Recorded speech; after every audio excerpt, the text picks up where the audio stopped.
তিনটি অভ্যাস যাদের, তাদের সাথে উঠবেন না, বসবেন না, চলবেন। কয়টি অভ্যাস?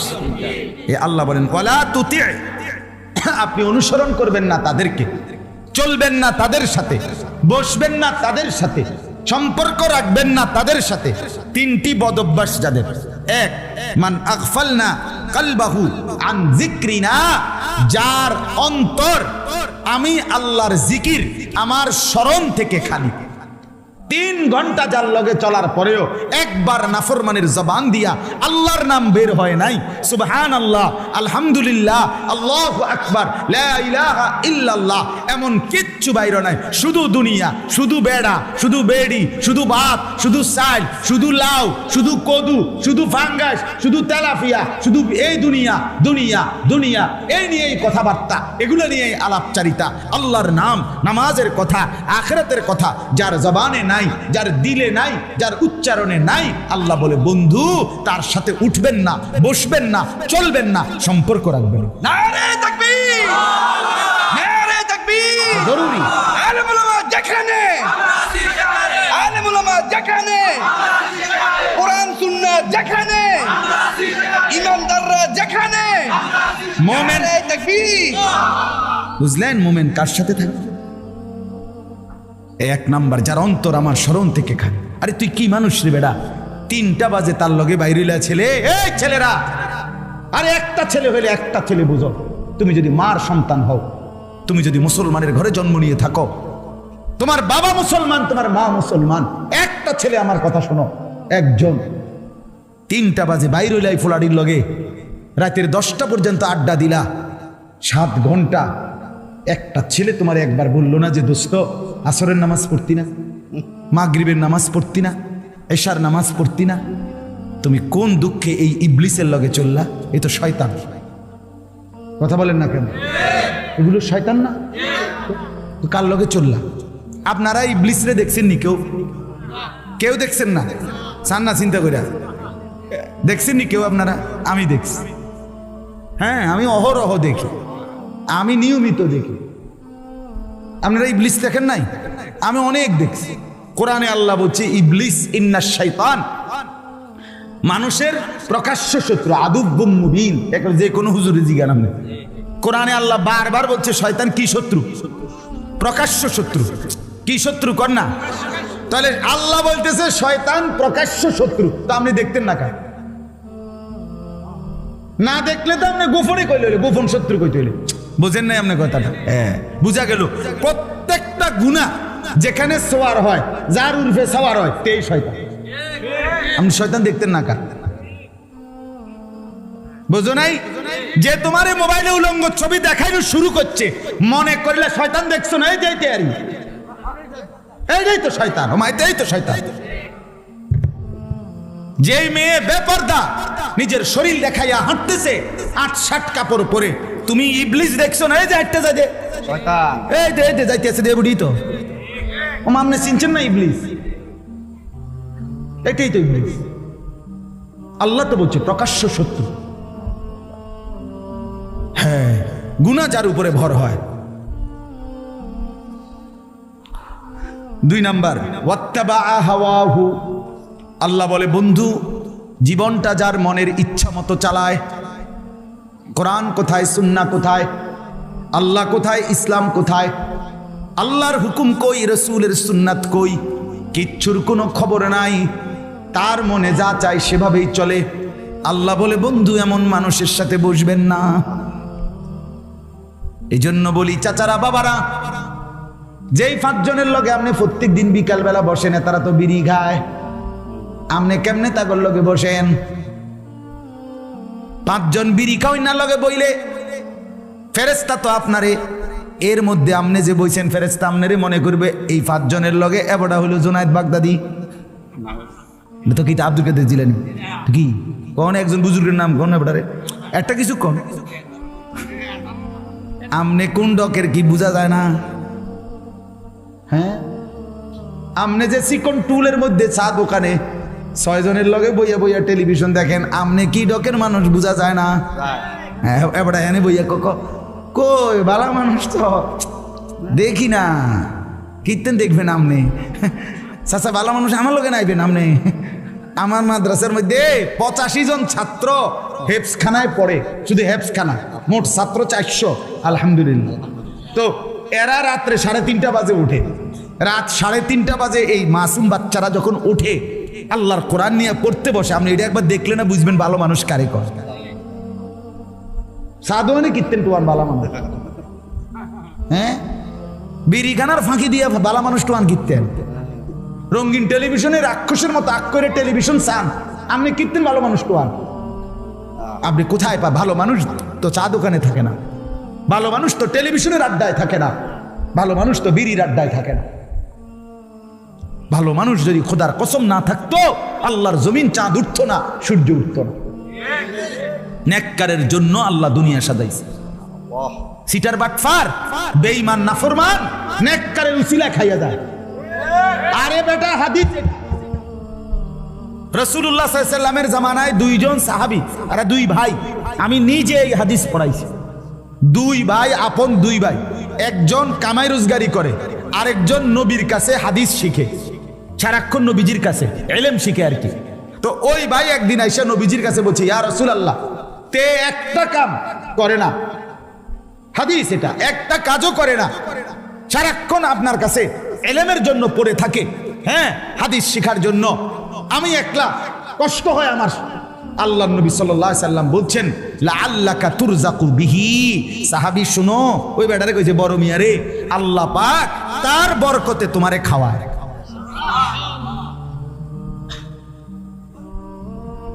কার বরকতে? তালেবে ইলমের বরকতে, তালেবে ইলমের বরকতে। এই আল্লাহর কোরআন যারা মাদ্রাসায় ছেলেরা মেয়েরা পড়ে, খোদার কসম তাদের বরকতে আমরা বাকিরা খাই। আমার শায়েখ আল্লামা মুফতি মুশতাকুর নবী সাহেব বলে, এক রাত্রে শহরে বন্দরে যে জিনা ব্যভিচার মদ জুয়ার আড্ডা হয় বড় বড় শহরে, এক রাতেই গজব দিয়ে উল্টে এলাউনের কথা। কিন্তু জায়গায় জায়গায় ফাঁকে ফাঁকে বিভিন্ন মাদ্রাসা হেফসখানা রাতের 3টা বাজে ছেলেরা যখন উঠা যায় আল্লাহর কোরআন নিয়ে বসে, তো রব্বুল আলামিন বলে, চেয়েছিলাম আযাব দিয়ে ধ্বংস করে দিতে, কিন্তু তোরা উঠে গেলি, তোরা উঠে গেলি বান্দা, তোদের হাতে আমার কোরআন দেখে আমি কেমনে আযাব দিই। ঠিক আছে, যা তুলে নিলাম। হ্যাঁ, ওয়াত্তাবা হাওয়াহু, আল্লাহ বলেন মনের ইচ্ছা মতো যে চলে বন্ধু তার সঙ্গে বসবেন না। 3 নাম্বার, ওয়া কানা আমরুহু ফুরুতা। রব্বুল আলামিন বলেন বন্ধু, প্রতিটা গুনার কাজে যে সীমা লঙ্ঘন করে, এমন সীমা লঙ্ঘনকারী পাপীর সাথে আপনি বসবেন না। একটা তো হইল গুনাহ, কোনোদিন ভিন নারী দেখে ফেলছেন, গুনাহ হয়েছে, তওবা করে নিছেন, আল্লাহ ভুল করে ফেলছি। আর একটা হলো আপনার জিন্দিগি টেলিভিশন দেখা, রেখে সীমা লঙ্ঘন না?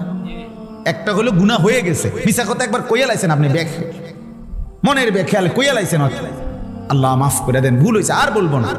আরেকটা হলো ওজনে কম দেওয়া, এটাই আপনার ব্যবসা, আপনার সিস্টেমে এটা, আপনি কাস্টমারের লগে কাঁচা মিছা কথা কই আছে না? এমন কথা বলেন, 30 বছর এই ঢাকাইতে এক তালে ব্যবসা করতে আছে, যে প্রতিদিন ওজনে কম দেয়। 3 নম্বর মালেরে 6 নম্বর মালেরে কয় 1 নম্বর, কয় যে এই জাফান থেকে আমরা বাড়ির উঠে হালাইছিল, এয়ারপোর্টও আইছে না, ডাইরেক্ট ইন্ডিয়া যাইতে সময় বিমান, জাপানের যাইতে সময় ইন্ডিয়া হালাই দিয়ে গেছে, ডাইরেক্ট জাপানি, মানে আমরা সালে ফুটছি জাপান থেকে। এরকম মৃত্যু আছে কিনা বলেন না?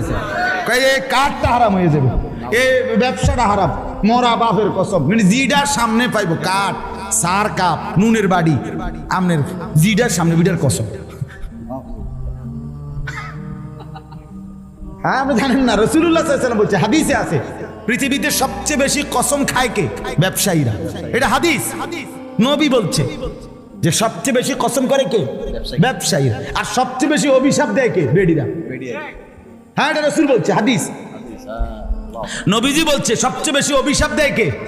একারে আফন ফুত, এ বডির ফুত, এতে হয়তো ফ্যাঁকের মধ্যে শরীরটা বড়াই লাইছে, এ তারে গজব দিয়ে লাইছে জায়গা, তোর রূপে খোদার গজব করুক, তুই এই মাত্র তোরে হাফ প্যান্টটা ফিন্দাই দিলাম, হায় হায় হায় মা, তুমি কারে গজব দিলা? আর মারতো না কইয়া লাইছি। আপন স্বামী তে বেড়ারও অহরহ কি দেয়, গজব দেয়। আছে না এরকম মহিলা? আপন স্বামী, স্বামীরে কেমনে লানত দেয়, সন্তানকে কিভাবে লানত দেয়, স্বামীর মাকে কিভাবে অভিশাপ দেয়। তোমার শাশুড়ি হতে পারে অপছন্দ হয়েছে কোনো আচরণ, তাই বলে তোমার স্বামী সেই শাশুড়ি তোমারে না, শাশুড়ি তোমার স্বামীর তো মা, ঠিক কিনা বলেন না কেন? বেচারার জান্নাত তো তার মায়ের পায়ের নিচে। তুমি যে তারে সরাইয়া লাইলা, তুমি যে তারে আলগা করে লাইলা, এই বেচারা এই ছেলেটাকে, তোমার স্বামীটাকে তো তুমি চিরতরে জাহান্নামের দিকে টুকাই দিলা। তোমার একটু সুখের লাগিয়া তুমি স্বামী বেচারারে শেষ করে দিলা, ওই ছেলেটার জীবন শেষ করে দিলা। মার অভিশাপে, বাবার অভিশাপে সন্তান জাহান্নামী হবে না? কথা বলেন না কেন? তখন জাহান্নাম থেকে বাঁচাবে স্ত্রী। তো মার অভিশাপ যখন পড়বে তো স্ত্রী বাঁচাই দিবে না? বাবার অভিশাপ যখন পড়বে তো স্ত্রী বাঁচাই দিবে না? খেয়াল করে ছেলেরা বাবার বলেন, হ্যাঁ স্ত্রীকে স্ত্রীর হক দেন, স্ত্রীকে স্ত্রীর প্রাপ্য দেন, স্ত্রীর উপরে জুলুম করবেন না। স্ত্রী জীবনের সঙ্গী, ভালোবাসার সঙ্গী, দয়া মায়ার সঙ্গী। স্ত্রী সে আপন, সে কলিজার টুকরাই, সে ভালোবাসার প্রিয়জন, সব ঠিক আছে, সব ঠিক আছে। স্ত্রীকে সর্বোচ্চ ভালোবাসা এটা কোনো গুনাহ না, কারণ এটা হালাল। কথা বলেন না কেন? কিন্তু তাই বলে মার উপরে জুলুম না, এটা না। বাবার উপরে জুলুম করবে না, না। স্ত্রীর হক স্ত্রীকে দেন, মার হক মাকে। আহা কত পরিমাণ আজকে সন্তান 6 মাস লাগে না, মা বাপ থেকে সন্তান স্ত্রীর প্ররোচনায় আলাদা আলাদা আলাদা। মা বোঝেন তো, সে তো আগে পড়ালেখা করছে, কাম কাজ শিখছে না, রাইতারে না, এত বড় সংসার। বোঝেন তো মা, আমি আপনাকে ওদিকে খেয়াল রাখবো মা। হ্যাঁ বুধ নিক গে শহরে, কি সুন্দর আলা, কি সিহন কথা কইলেন আপনি। আমনে শুধু ভাত খান, আপনার মা চিরা খাইয়া বড় হয়েছে। আপনি কার কলিজার মধ্যে দাগ দিয়ে গেলেন, আপনি খবর নাই না? সুখ ঠিক আছে, দুনিয়া আর কি, আখিরাত। অতএব কথা শেষ। পরের আয়াতের মধ্যে ওয়াকুলিল হাক্কু মির রাব্বিকুম, আল্লাহ বলে বন্ধু আমার পক্ষ থেকে সত্য কথা আমি বলে দিলাম। ফামান শাআ ফালিয়ুমিন ওয়া মান শাআ ফালিয়াকফুর, যার ইচ্ছা ঈমান আনুক, যার ইচ্ছা কুফরি করুক। মনে রাখবেন, ইন্না আ'তাদনা লিয-যালিমিনা নারান আহাতা বিহিম সুরাদিকুহা, আমি সমস্ত পাপী নাফরমানের জন্য এমন জাহান্নামের আগুন রেডি করছি, যে আগুন মাঝখানেও আগুন, চতুর্দিকের বেষ্টনীর মধ্যেও আগুন।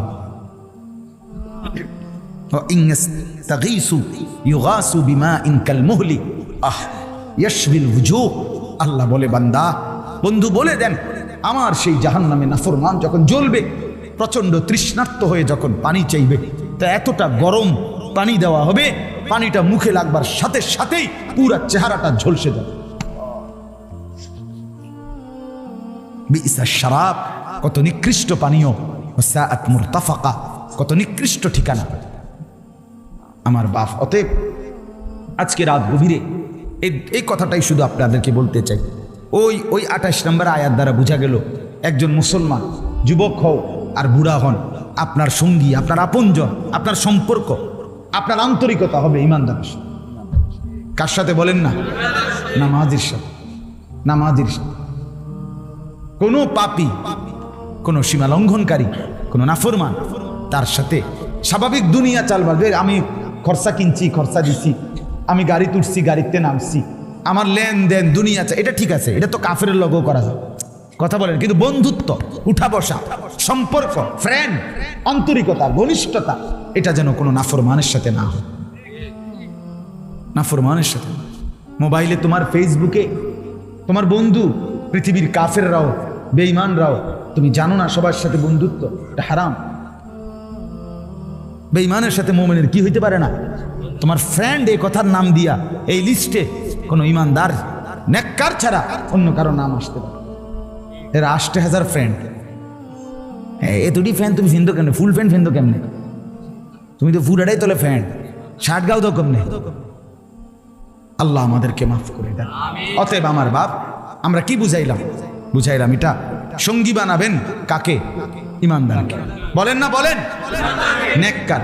নবীজি বলছে আল মারউ আলা দীনি খালিলিহি ফালিয়ানজুর আহাদুকুম মান ইউখালিল। নবীজি বলেন প্রত্যেক মানুষ তার বন্ধুর রঙে গুণে গুণান্বিত হয়। অতএব তোমরা খেয়াল রেখো কাকে বন্ধু বানাচ্ছ।